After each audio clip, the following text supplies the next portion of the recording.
9 მაისი და 71 წელი ფაშიზმზე გამარჯვებიდან დღეს მეორე მსოფლიო ომის დროს დაღუპულები კიდევ ერთხელ გაიხსენეს. ვაკის პარკში შეკრებილ ომის ვეტერანებს გამარჯვების დღე საკანონმდებლო და აღმასრულებელი ხელისუფლების წარმომადგენლებმა მიულოცეს და უცნობი ჯარისკაცის მემორიალთან ყვავილებიც მიიტანეს. როგორ იხსენებენ მეორე მსოფლიო ომს თავად ომის მონაწილეები და რა ღონისძიებები ჩატარდა საქართველოს მასშტაბით.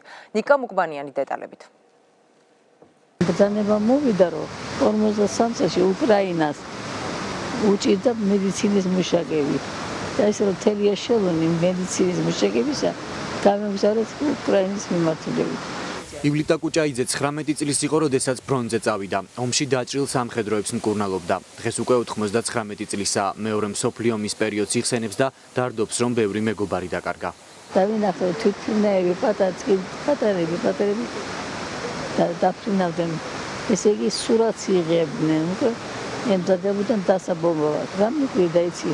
ამ ახალგაზრდა გოგოებს ამოდენას ძალა სადაც ქონდა რომ ვერ ერეოდა სანიტრები, ჩვენ ვერ ხმარებოდით პალატებში შესატანად დაწვრილების.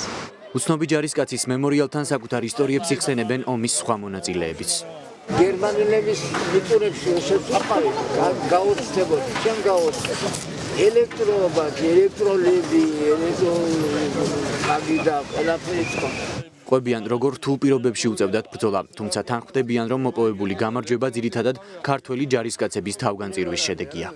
საქართველომ გაიღო ყველაზე მეტი პროპორციულად მსხვერპლი ამ ომის დროს. ამიტომ ვიტყვი, არ დარჩენილა არც ერთი ოჯახი, რომელიც არ იყო დაკარგული არ ყავდეს. მე მაგალითად ძმა მყავს დაკარგული, ბიძაშვილი მყავს დაკარგული. ბევრი სალდატი და მონაწილეობა აქვს ყველაზე მეტი საქართველოსთან. საქართველოს რო დღეს რომ განთავისუფლებული არის ეს მათი მეუბნება და მათი კრიტიკული გრძნობა არის. ფაშიზმზე გამარჯვების 71 წლის თავისადმი მიძღვნილი ღონისძიებები ვაკის პარკიდან დაიწყო. უცნობი ჯარისკაცის მემორიალი პოლიტიკოსებმა გვირგვინებით შეამკეს.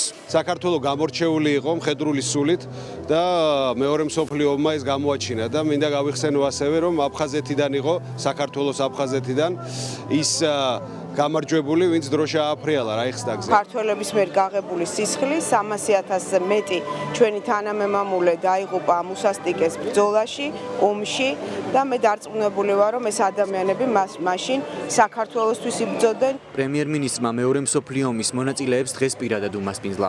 9 მაისთან დაკავშირებით საქართველოს მთავრობის გადაწყვეტილებით ომის ვეტერანებს 600 ლარიანი დახმარებაც გადაეცათ. ძალიან კმაყოფილი ვარ, შეხვედრით ყველაფერი ნორმალურად ფორმალით გამოსვლით კარგი შეხვედრით. სახელმწიფომ სპეციალური ფინანსური პაკეტი შეიმუშავა დახმარების კუთხით, მაგრამ ეს არ არის ყველაფერი და ჩვენ მაქსიმალურად შევეცდებით, რომ ჩვენი ყოველდღიური მუშაობის პირობებში სხვადასხვა პროგრამების და პაკეტების სახით ვითანამშრომლოთ.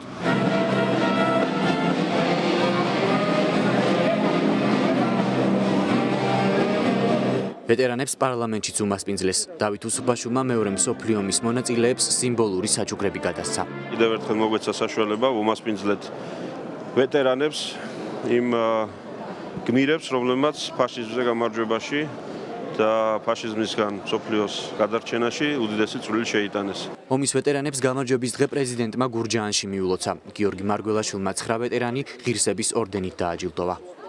ჩვენ შორის არიან ის გმირი ადამიანები, ვინც შესაძლებელი გახადა ეს დღე. და შესაძლებელი გახადა არა მარტო ჩემთვის და თქვენთვის, ვინც აქ ხართ, ახალგაზრდები და ახალ საქართველოს აშენებთ. არამედ შესაძლებელი გახადა მილიონობით, არა, ალბათ მილიარდობით ადამიანისათვის. ძალიან სასიამოვნოა რომ გაიხსენეს, გაგვიხსენეს, 9 მაისი გაიხსენეს და მოგვიწვიეს ჩვენ. იცინათ ფაბრობას არაფერს არ მივაჩნით. ესენი მაგრამ თავიანთ ჯიბეზე იყვნენ.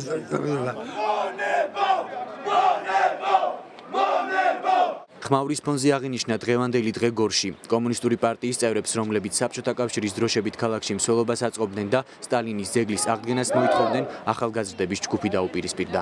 ძეგლი გორში იყო და ხრუშოვმა არა იყო.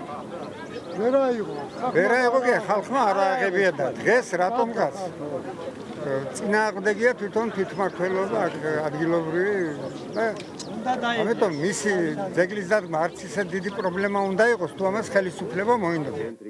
მეორე მსოფლიო ომში 60 მილიონზე მეტი ადამიანი დაიღუპა. საქართველოს ფაშიზმის წინააღმდეგ საბრძოლველად 750,000 მეომარი გაგზავნა, საიდანაც 300,000 დაიღუპა.